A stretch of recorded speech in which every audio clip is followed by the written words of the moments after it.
Shalom Uvracha, il est un grand secret dans le corps humain, dans la manière d'être, c'est le pleur. Vous savez que le pleur, les larmes sont salées.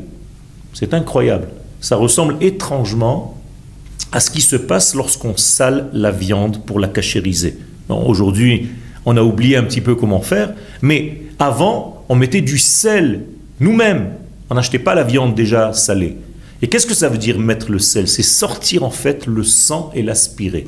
Or, le sang représente une force qu'on appelle chez nos sages les dinim, les rigueurs, les choses qui sont un petit peu difficiles, qui sont à l'intérieur de nous. Donc, lorsque cette rigueur sort, elle n'est plus dangereuse. Elle est dangereuse lorsqu'elle est cachée à l'intérieur. Donc, il faut enlever cette rigueur et la laver.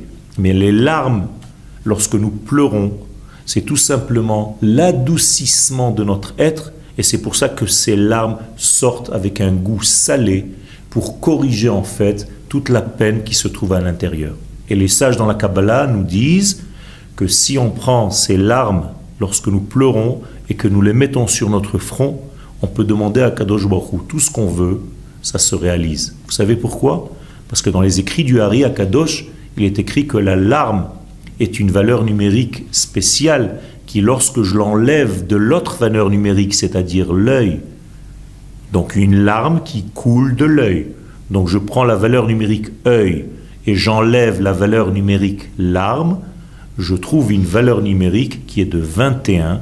Et 21, nous dit le Hari Akadosh, c'est la lumière du bonheur et de l'espoir. Shem Ehyeh, je serai.